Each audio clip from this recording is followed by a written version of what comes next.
Hello everyone, welcome to study with Shri. देखिए, उत्तर प्रदेश PCS 2022 की test series चलाई जा रही है। ये टेस्ट नंबर आपका 58 है। 57 टेस्ट ऑलरेडी कंप्लीट हो चुका है। प्ले लिस्ट बना रखी है, आप लोग जा करके देख सकते हैं। देखिए, अगर आप किसी भी स्टेट पीसीएस की तैयारी कर रहे हैं, जैसे कि एमपीपीएससी, यूकेपीएससी, बीपीएससी, जेपीएससी या फिर सीजीपीएससी या किसी वनडे एग्जाम की तैयारी कर रहे हैं, तो आप लोगों के लिए टेस्ट काफ़ी फ़ायदेमंद है। देखिए, ये चीज़ें तो चली रही है, ये सीरीज जो कि उत्तर प्रदेश पीसीएस का टेस्ट सीरीज, लेकिन उत्तर प्रदेश के जो स्पेशल क्वेश्चंस आते हैं, मतलब यूपी स्पेशल से जो भी क्वेश्चन आते हैं, स्पेशली जो कि कोई भी एग्ज़ाम अगर आप देते हैं उत्तर प्रदेश के, तो उत्तर प्रदेश स्पेशल से क्वेश्चन रहते ही रहते हैं। ठीक है, उसकी भी सीरीज स्टार्ट कर दी गई है। ठीक है, तो उसको भी देखा कीजिए आप लोग, स्पेशली यूपी पुलिस वाले, लेखपाल वाले, उत्तर प्रदेश पीसीएस वाले, या जो भी यूपी पीसीएस पेट, ये यूपी ट्रिपल एसएससी पेट वाले, तो उसको भी आप लोग देखा कीजिए और अपने दोस्तों को भी शेयर किया कीजिए कि उनको भी फ़ायदा हो। तो स्टार्ट करते हैं। फर्स्ट क्वेश्चन है, दोआब और नदी क्षेत्र का गलत युग्म बताइए। बारी दोआब ब्यास व रावी नदी के बीच, रचना दोआब ब्यास व चेनाब नदी के बीच, बिस्त दोआब ब्यास व सतलज के बीच, सिंध सागर दोआब झेलम व सिंधु नदी के बीच। देखिए, पूछा जा रहा है कि दोआब और नदी क्षेत्र का गलत युग्म बताना है आपको। ठीक है, पहले तो ये समझ लीजिए कि दोआब होता क्या है। ठीक है, तो दोआब का मतलब होता है कि दो नदियों के बीच के क्षेत्र को हम दोआब कहते हैं। मतलब दो नदियों के बीच की जो भी भूमि है उसको हम क्या बोलते हैं? दोआब बोलते हैं। तो बारी दोआब ये कहाँ पे है? तो ब्यास व रावी नदी के बीच। ठीक है, ये बिल्कुल सही है। देखिए, हम बात करते हैं रचना दोआब की।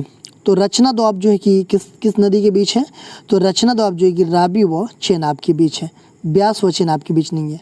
ठीक है, तो ये हो जाएगा आपका गलत।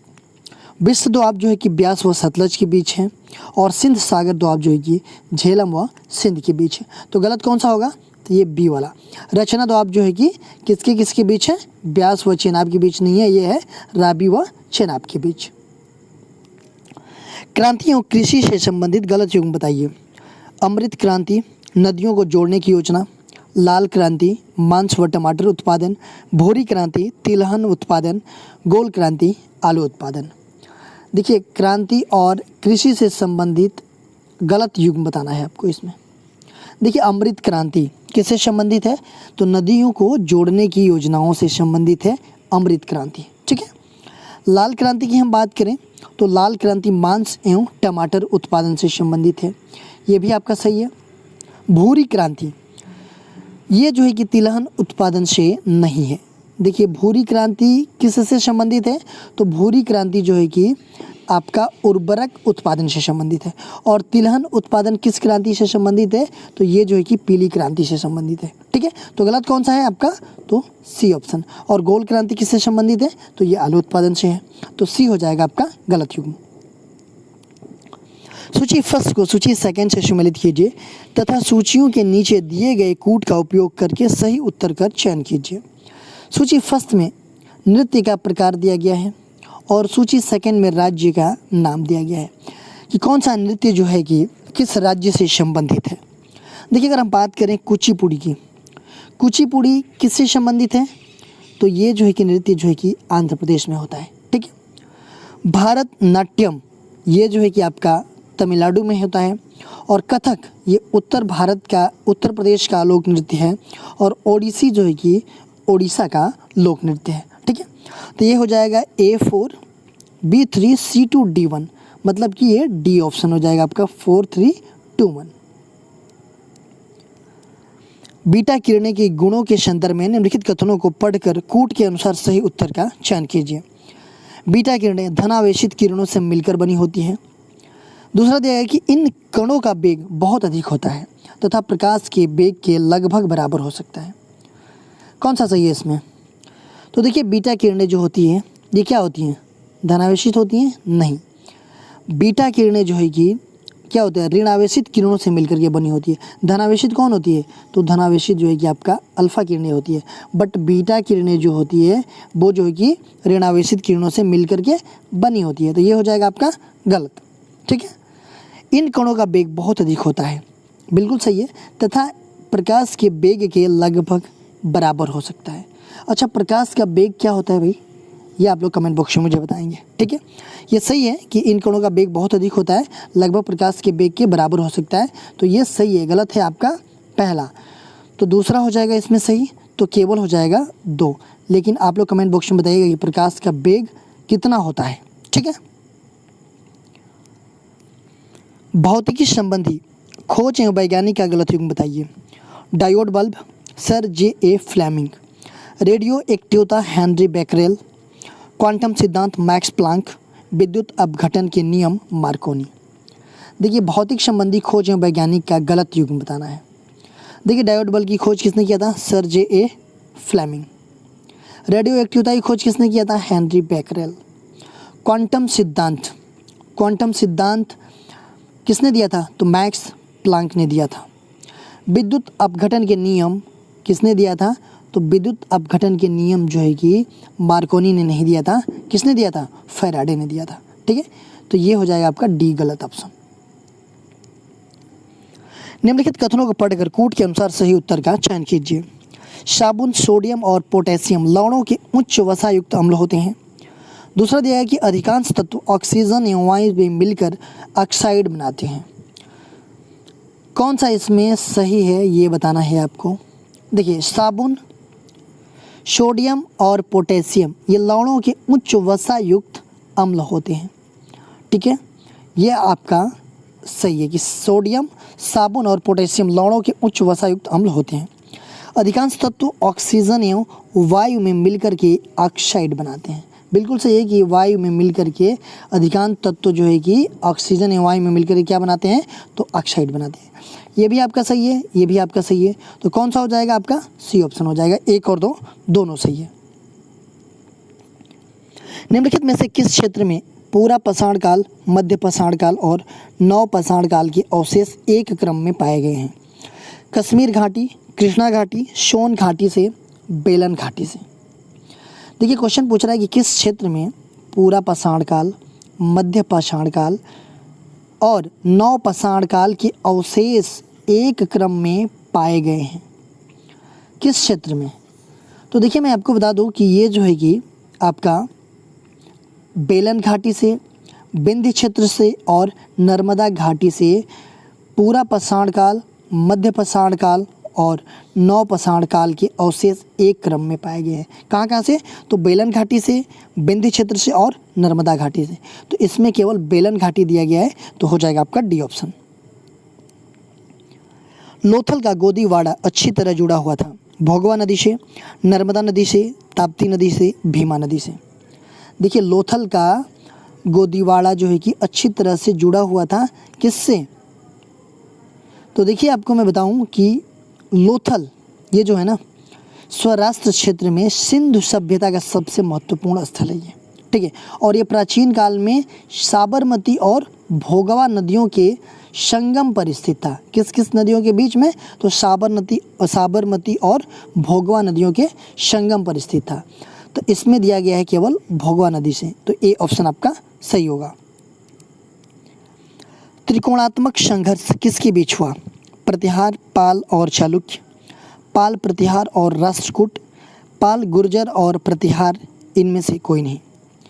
त्रिकोणात्मक संघर्ष की बात की जा रही है, ये किसके बीच हुआ? तो देखिए ये जो है ना आपका, अगर हम बात करें इसकी, तो हर्ष के मृत्यु के बाद कन्नौज को लेकर के जो है कि यह त्रिकोणात्मक संघर्ष हुआ था। किनके बीच? तो ये पाल, प्रतिहार और राष्ट्रकूट के बीच, ठीक है। ये बी ऑप्शन आपका सही है। सूत साहित्य किस धर्म से संबंधित है? बौद्ध, शैव, जैन, वैष्णव। सूत साहित्य ये किस धर्म से संबंधित है? तो ये संबंधित है बौद्ध से। ए ऑप्शन आपका सही है। वैज्ञानिक यंत्र एवं उनके उपयोग का गलत युग्म बताइए। बोलोमीटर ऊष्मीय विकिरण मापने का यंत्र, एक्टिनोमीटर सूर्य किरणों की तीव्रता का निर्धारण करने वाला यंत्र, कार्बोरेटर अंतः दहन पेट्रोल इंजनों में प्रयुक्त उपकरण, क्रोनोमीटर मनुष्य की हृदय गति मापने वाला यंत्र। देखिए वैज्ञानिक यंत्र और उनके उपयोग का गलत युग्म बताना है। बोलोमीटर का उपयोग किस में करते हैं? तो ऊष्मीय विकिरण मापने के यंत्र में। ये बोलोमीटर जो है कि उसमें विकिरण मापने का यंत्र है। ठीक है, बिल्कुल सही है। एक्टिनोमीटर ये सूर्य किरणों की तीव्रता का निर्धारण करने वाला यंत्र है। कार्बोरेटर ये अंतःदहन पेट्रोल इंजनों में प्रयुक्त होने वाला ये उपकरण है कार्बोरेटर। और क्रोनोमीटर की हम बात करें तो क्रोनोमीटर से क्या मापा जाता है? तो क्रोनोमीटर से मापा जाता है पानी की जहाज में सही समय ज्ञात करने का प्रयुक्त ये उपकरण है। ठीक है, न कि मनुष्य की हृदय गति मापने वाला यंत्र है। मनुष्य की हृदय गति मापने वाला यंत्र कौन सा है? तो मनुष्य की हृदय गति मापने वाला यंत्र है आपका क्या? तो वो है कार्डियोग्राम। ठीक है, तो ये हो जाएगा आपका डी। निम्नलिखित में से कौन सा कथन असत्य है? आम का लिटिल लीफ रोग जस्ता की कमी से होता है। धान का खैरा रोग जिंक की कमी से होता है। मटर का मार्स रोग कापर की कमी से होता है। उपयुक्त सभी कथन असत्य हैं। इसमें असत्य पूछा जा रहा है। देखिए, आम में जो लिटिल लीफ रोग होता है वो किसके कारण होता है? जस्ता की कमी के कारण होता है, ये सही है। धान का खैरा रोग बहुत इंपॉर्टेंट है। धान का खैरा रोग किसकी कमी के कारण होता है? तो जिंक की कमी के कारण होता है। ठीक है, ये हो जाएगा आपका बी। मटर का मार्स रोग ये जो है कि कापर की कमी के कारण होता है, ये दिया गया है। लेकिन मटर में ये मार्स रोग जो होता है वो कापर की कमी के कारण नहीं होता है, ये किसी कमी के कारण होता है? तो ये मैग्नीज की कमी के कारण होता है। ठीक है, मटर में जो मार्स रोग होता है। तो आपका असत्य कौन सा है? तो ये सी ऑप्शन। विटामिन B1 का रासायनिक नाम क्या है? Thiamine, biotin, pyridoxine, niacin. Vitamin B1 का रासायनिक नाम क्या है? तो विटामिन B1 का रासायनिक नाम है आपका क्या? थायमीन। विटामिन B1 का रासायनिक नाम है थायमीन। बायोटीन, बायोटीन किसका रासायनिक नाम है? तो ये B7 का नाम है।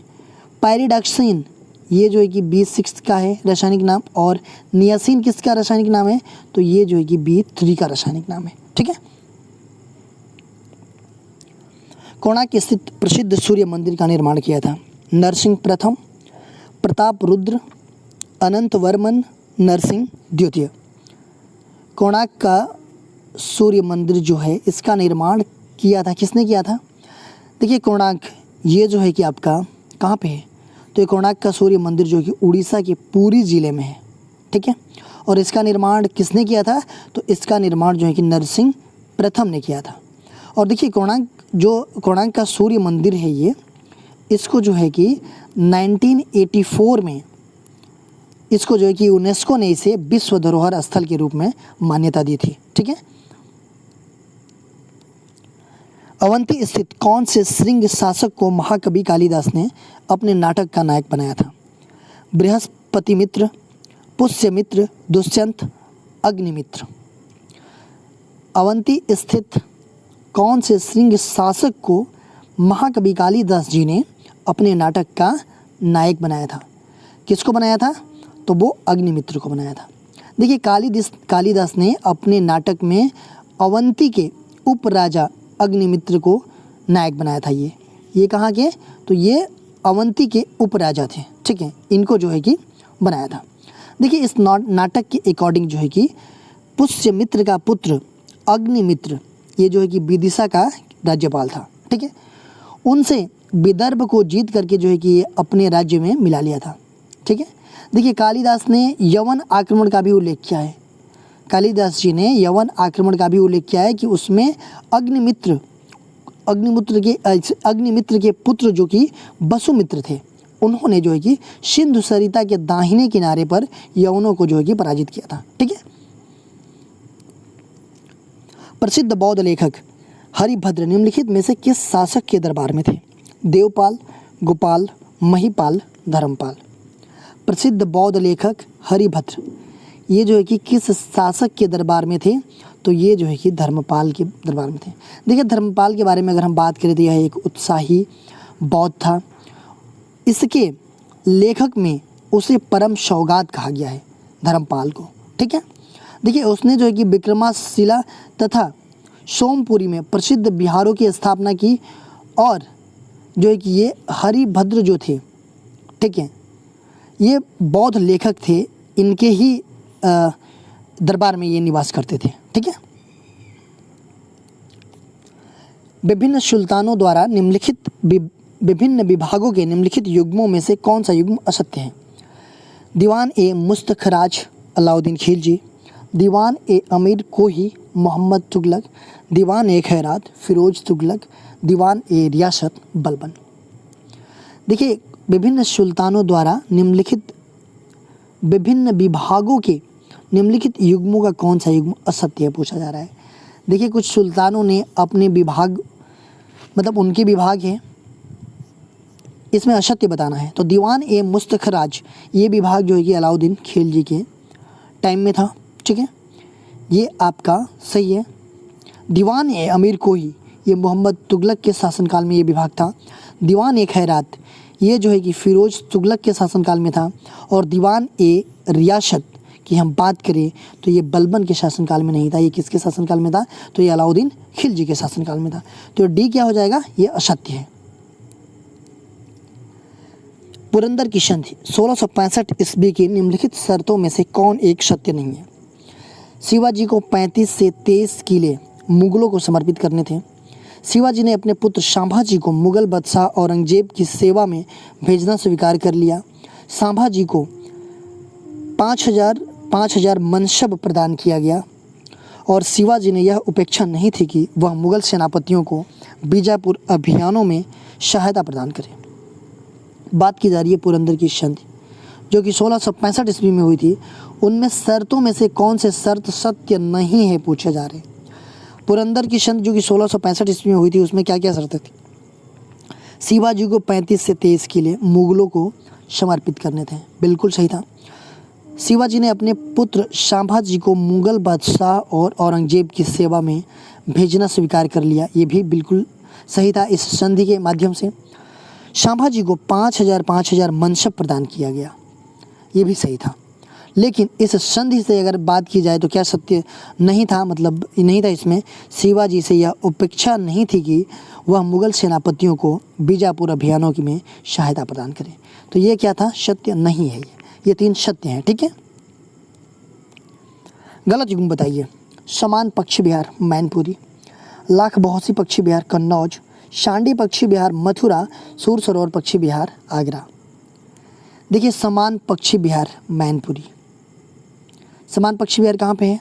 तो मैनपुरी में है ये, ठीक है। लाख बहोसी पक्षी विहार की हम बात करें तो ये कहाँ पड़ता है? तो ये पड़ता है आपका कन्नौज में। शांडी पक्षी विहार ये कहाँ पे है? ये मथुरा में नहीं है, ये है आपका हरदोई में, ठीक है। देखिए, सूर सरोवर पक्षी विहार ये कहाँ पे है? आगरा में। देखिए, कुछ दिन पहले ही मैं यहाँ पे गया था। हालांकि मैं भी सोचा था कि यहाँ पे बहुत सारी चीज़ें अच्छी चीज़ें होगी देखने के लिए, बट ऐसा कुछ नहीं है कि सूर सरोवर पक्षी विहार में बस केवल जंगल टाइप है यहाँ पे, ठीक है। और वो झील है कीटम झील यहाँ पे। तो यही चीज़ें हैं, अगर आप लोगों को मौका मिलेगा तो जाइएगा देखने, बट यहाँ पे कुछ वैसा है नहीं, ठीक है। तो ये गलत कौन सा है? ये सी ऑप्शन। ब्रह्म समाज के बारे में निम्न कथनों पर विचार कीजिए। पहला है कि ब्रह्म समाज का अधिकांश प्रभाव ग्रामीण क्षेत्रों के किसानों एवं मजदूरों पर था। दूसरा है कि राजा राम मोहन राय के द्वारा ब्रह्म समाज की परंपरा को देवेंद्र नाथ ठाकुर ने आगे बढ़ाया। उपरोक्त कथनों में से कौन से कथन सही हैं? बात की जा रही है ब्रह्म समाज की। इसके बारे में कथनों पर विचार करना है कि ब्रह्म समाज का अधिकांश प्रभाव ग्रामीण क्षेत्रों के किसानों एवं मजदूरों पर था। देखिए, ये गलत है आपका। ब्रह्म समाज का जो अधिकांश प्रभाव था वो कहाँ था? तो ब्रह्म समाज का अधिकांश प्रभाव था नगरीय शिक्षित वर्ग तक ही सीमित रहा, ठीक है। तो ये गलत है आपका। राजा राम मोहन राय के द्वारा ब्रह्म समाज की परंपरा को देवेंद्र नाथ ठाकुर जी ने आगे बढ़ाया। बिल्कुल सही है कि जो राजा राम मोहन राय के द्वारा ब्रह्म समाज की स्थापना की गई थी उसकी परंपरा को देवेंद्र नाथ ठाकुर ने आगे बढ़ाया। तो ये आपका सही है और पहला गलत है। तो इसमें कौन सा सही होगा आपका? तो केवल बी सही है। देखिए, क्वेश्चन पूछा गया था आप लोगों से पिछले वीडियो में कि पश्चिमी घाट के 4 प्रमुख दर्रों के उत्तर से दक्षिण का सही क्रम कौन सा है। पश्चिमी घाट की बात की जा रही है। जो 4 प्रमुख दर्रे हैं उसमें उत्तर से दक्षिण का सही क्रम पूछा जा रहा है। तो उत्तर से दक्षिण का सही क्रम कौन सा होगा? तो ये होगा थाल घाट, भोर घाट, पाल घाट, सेन कोट्टा। ये डी ऑप्शन हो जाएगा आपका उत्तर से दक्षिण का सही क्रम पश्चिमी घाट के दर्रों की, ठीक है। आज के क्वेश्चन देख लेते हैं। ईश्वर चंद्र विद्यासागर द्वारा चलाए गए सामाजिक सुधार आंदोलनों में सबसे प्रमुख आंदोलन निम्नलिखित में से कौन सा था? विधवा पुनर्विवाह, जाति प्रथा पर रोक, सती प्रथा पर रोक, इनमें से कोई नहीं। देखिए, ईश्वर चंद विद्यासागर द्वारा चलाए गए सामाजिक सुधार आंदोलनों में सबसे प्रमुख आंदोलन निम्नलिखित में से कौन सा था? इसका आंसर कमेंट बॉक्स में देना है आप लोगों को, और इसका आंसर मैं नेक्स्ट वीडियो में आप लोगों को बताऊंगा। देखिए, अगर आप हमें इंस्टाग्राम पे फॉलो करना चाहते हैं तो इंस्टाग्राम पे भी फॉलो कर सकते हैं। इंस्टाग्राम पे हमारी ID history with Shri 25, Facebook पे एक मेरा पेज हिस्ट्री विद श्री के नाम से, और फेसबुक पे एक मेरा ग्रुप है यूपी PCS 2022, और ये टेलीग्राम का लिंक है। इन सब सारे जगहों पे आप कनेक्ट हो जाइए। इन सब सारे जगहों पे स्टडी से रिलेटेड चीज़ें पोस्ट की जाती है, जिससे आप लोगों को फ़ायदा पहुँच सकता है। दोस्तों, वीडियो अच्छी लगती है तो आप लोग लाइक किया कीजिए, सब्सक्राइब किया कीजिए, कमेंट्स किया कीजिए, और अपने दोस्तों में शेयर ज़रूर किया कीजिए। अगर वीडियो अच्छी नहीं लगती है तो आप लोग डिसलाइक कर दिया कीजिए, और कमेंट बॉक्स में मुझे बताइए कि डिसलाइक क्यों किया। वीडियो देखने के लिए धन्यवाद।